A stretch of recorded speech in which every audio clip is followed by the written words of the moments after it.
Olá pessoal, então dando continuidade ao nosso tutorial de simulação básica no software Microcap. O assunto do vídeo de hoje é a simulação transiente de um circuito contendo somente elementos passivos. Nós já temos no canal simulação transiente de um circuito contendo elementos ativos, temos lá um amplificador, mas no vídeo de hoje a gente vai ver como extrair a resposta temporal de um circuito contendo elemento armazenador de energia. Esse é um circuito de primeira ordem, tem apenas um elemento armazenador de energia, mas o mesmo processo que a gente faz para esse circuito aqui, a gente pode aplicar para circuito de qualquer ordem, né? Então, a gente vai fazer dois tipos de simulação aqui. A gente vai fazer primeiro a simulação utilizando chaves, e depois a gente vai fazer a simulação utilizando uma condição inicial conhecida.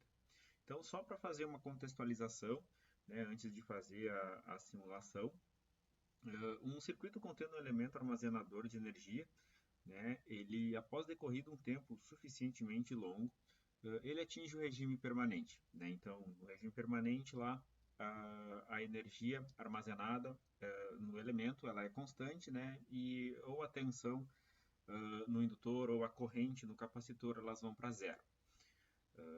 Porém, pode acontecer então um evento no circuito, uma abertura ou fechamento de uma chave, variação do valor de uma fonte de tensão, variação no valor de uma fonte de corrente, e esse evento ele perturba o circuito, né? E o circuito vai apresentar uma resposta dinâmica em relação a essa perturbação. Só que, eventualmente, após decorrido novamente um tempo suficientemente longo, o impacto dessa perturbação cessa e o circuito ele atinge novamente o regime permanente. Então, em teoria de circuitos, tipicamente a gente diz que o instante do evento é o instante zero. Então, o circuito ele vai exibir uma característica de regime permanente para tempo menor do que zero, né? Porque decorreu um tempo suficientemente longo após o último evento que perturbou o circuito que ele já atingiu o regime. Então, em tempo zero acontece esse novo evento que perturba o circuito por um determinado tempo, só que conforme o tempo passa e se aproxima de infinito, o circuito atinge novamente o regime permanente. Então é isso que a gente vai observar aqui, e é isso que a gente vai ver se a expressão teórica que a gente calcula para esse circuito ela bate com o resultado da simulação. Então, como estudo de caso, a gente tem esse circuito aqui no canto superior, né? A gente já tem a resposta conhecida, a gente sabe que para tempo menor do que zero a corrente que vai circular pelo indutor é de 2 amperes, e para tempo maior do que zero, ou seja, para um tempo após o evento ter acontecido, após a chave que inicialmente estava aberta ter fechado, a corrente tem valor que vai decair de 2 amperes até zero, conforme o tempo aumenta. Então a gente vai extrair essa característica da simulação e a gente vai comparar a expressão teórica com o valor simulado. Então o circuito está previamente descrito aqui já no microcap, faltando somente a inserção da chave, justamente porque eu quero falar alguns aspectos da configuração da chave. Então eu vou inserir a chave, vou lá em Analog Primitives, Special Purpose e seleciono Switch. Né? Coloco lá a minha chave e vou fazer a configuração dela. Então, quando eu passo o mouse aqui sobre os campos da chave, eu vejo que nesse campo value tem a descrição ali da ativação, da sintaxe de ativação dessa chave. Então, essa chave ela pode ser ativada por tensão, por corrente ou por tempo. Né? Então, no meu caso, eu vou me interessar em ativar pelo tempo. Eu quero que em um determinado tempo essa chave ela feche. Então, essa é uma chave normalmente aberta, a gente vê pela simbologia.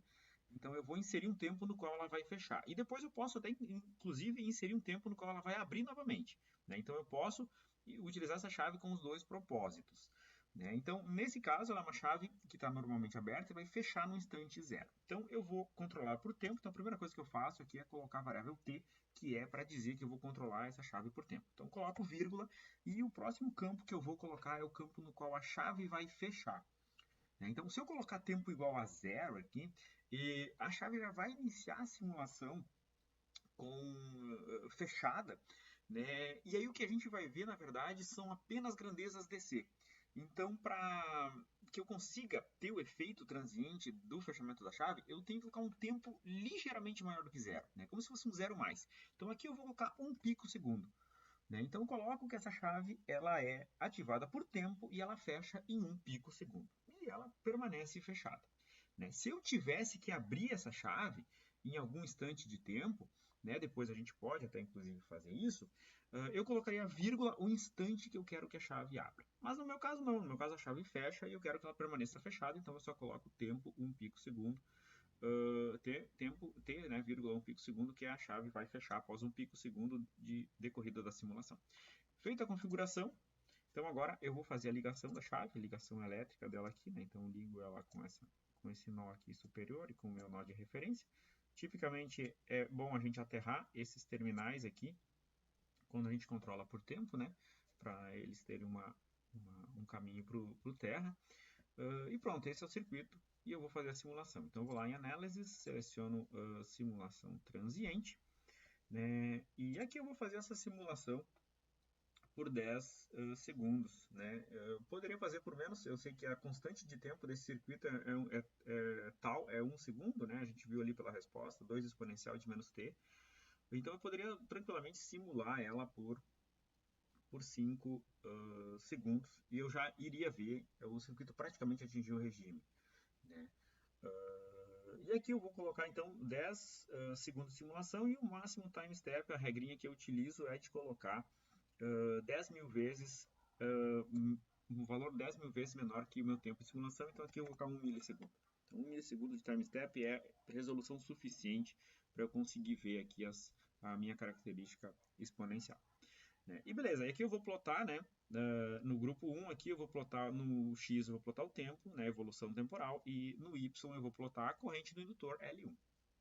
Então eu vou dar um run, e aqui eu tenho, né, o valor da minha corrente. Eu consigo ver que ele já está parecendo que faz sentido lá com a minha resposta teórica, né? Ele inicia em 2 amperes, ele decai aqui, e a partir de 5 aqui, mais ou menos, ele já começa a atender um valor muito próximo de zero, né? O que também é condizente. Eu espero que a partir de 5 constantes de tempo, sendo que a minha constante de tempo é 1, o circuito já praticamente atinge um regime permanente.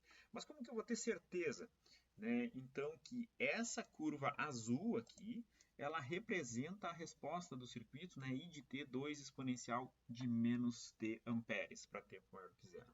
Bom, eu vou aqui na minha simulação transiente, clico lá em Limits, né? E eu vou inserir uma segunda expressão. Né? Então, no mesmo grupo 1, eu vou colocar no x o tempo, e no y eu vou colocar justamente a expressão teórica da resposta, 2 que multiplica exponencial de menos t. Né? E aí eu quero ver o que? Se essa for a resposta, ela vai aparecer sobreposta à figura ali da corrente IL1. Né? Então eu dou um run, e de fato eu vejo que existe a sobreposição entre a resposta teórica, que é a curva tracejada vermelha, e a resposta da simulação, que é a curva contínua azul. Então eu posso dizer com certeza que essa resposta aqui que eu calculei é a resposta aqui da simulação. Vamos só fazer um pequeno exercício, e se eu tivesse errado a resposta? Né? Se eu tivesse, por exemplo, calculado erroneamente que isso fosse menos 2t, né? A minha resposta, 2 exponencial de menos 2t. Então, a gente veria pela simulação que não existe sobreposição da minha resposta por boa parte aqui basicamente de tempo aqui menor que 5 segundos. Então isso indica que a resposta está completamente errada. O valor de infinito ainda assim bate, né? O valor inicial ainda assim bate, mas o meu tal foi calculado errado, então a resposta transiente também está errada. Então volto lá, faço os meus cálculos e percebo que de fato, né, a exponencial de menos 1t, e aí a minha resposta bate. Né? Bom, então, avaliado isso, né, feito essa configuração aqui com a chave, né, como é que eu posso simular esse circuito de uma outra forma sem utilizar a chave? Né? Então, bom, a primeira coisa que vamos fazer é remover a chave, naturalmente. Né? Então, removo a chave. Vou deixar aqui, então, esses terminais aqui em aberto, porque justamente, se a gente analisar o nosso circuito de estudo de caso para tempo menor do que zero, a chave está aberta. Então, ele tem justamente essa característica aí. Né? Então, o que, que me interessa do tempo menor do que zero? Me interessa a corrente inicial. a corrente inicial no indutor. Né? Então eu posso obter isso via cálculo, né? Se eu tenho muita certeza do valor ou do que meu cálculo está correto, eu consigo obter via cálculo. Então aqui nesse caso, o indutor aqui vai se transformar num curto-circuito. Então a minha corrente que vai passar por ele é a corrente que passa por esses dois resistores aqui de cima, que vai ser 10 dividido por 2 mais 3, que é 5, né? 10 dividido por 5 vai dar 2 amperes. Então, pelo cálculo, isso aqui dá 2 amperes. Mas ok, vamos supor que o circuito seja bastante complexo e então eu quero ver por simulação quanto que vai dar essa corrente. Então, o que eu posso fazer é o seguinte, fazer uma simulação dinâmica DC. Então, faço uma simulação dinâmica DC, coloco aqui para exibir as correntes e eu vejo que, de fato, aqui ó, pelo indutor circulam 2 amperes. Né? Então, de fato, meu cálculo lá está condizente com a simulação. Então, para que isso vai me servir? Isso vai me servir, pessoal, porque vocês conseguem perceber que esses 2 amperes é justamente a corrente inicial do indutor, né? A corrente I de 0 menos, que é o I de 0, que é o I de 0 mais. Então, a gente vai utilizar essa informação aqui para simular o circuito sem a chave. Então, agora eu sei ali que a minha corrente é 2 amperes. O que eu vou fazer? Eu vou montar o meu circuito somente para tempo maior do que zero. Então, para tempo maior do que zero, a minha chave está fechada. Então, eu monto o meu circuito assim, já com a chave fechada. Né? Só que no momento que eu monto esse circuito com a chave fechada e vou fazer uma simulação transiente, o que vai acontecer aqui? Eu basicamente não vou ter nenhuma corrente aqui, nenhuma corrente aqui, nenhuma corrente aqui no indutor. Vai dar tudo zero. Como é que eu faço para levar em conta aquele valor de corrente que passava previamente pelo indutor? Eu venho aqui no indutor, né, e lá, quando informo o valor dele, eu não informo somente a indutância dele. Eu coloco vírgula a condição inicial que ele apresentava, que eram os 2 amperes ali. Então eu coloco IC, essa é a sintaxe, a Initial Condition 2. Né? E aí, aqui eu estou carregando a informação do tempo anterior ao evento no meu indutor. Né? Então agora eu posso simular somente esse circuito, sem chave, sem configurar nada desse tipo. Eu vou fazer a simulação transiente, considerando essa condição inicial e a resposta vai ter que dar exatamente a mesma. Então eu vou sair da minha simulação DC, vou entrar novamente na minha simulação transiente, né? E vou dar um run. E pronto, eu vejo que de fato há de novo essa correspondência entre valor simulado e valor teórico. Né? Vou voltar lá e vamos fazer o seguinte, vamos remover a condição inicial e vamos ver o que acontece. Então, removo a condição inicial, né? Faço a simulação, e aí a resposta teórica continua dando a mesma. Só que o que aconteceu com a corrente no indutor? Deu tudo zero. Né? Então, eu não consegui obter nenhuma resposta para a corrente do indutor, porque de fato, no momento que eu simulo esse circuito com essa chave já fechada, não vai circular nada de corrente. Então, aonde eu insiro essa informação da corrente prévia do indutor? Na condição inicial. Então, venho aqui, coloco lá Initial Condition 2, e aí eu tenho a minha correspondência. Então, 2 formas de a gente simular circuitos. Se tu tem familiaridade com a chave, é tranquilo de fazer configuração, pode utilizar sem problema.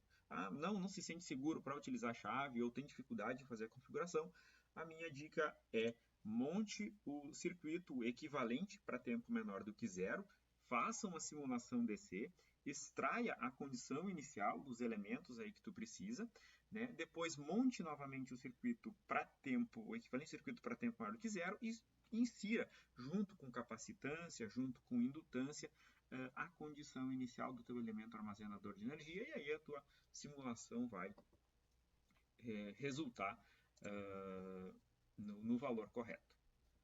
Certo? Então por hoje é isso, pessoal. Até o próximo vídeo.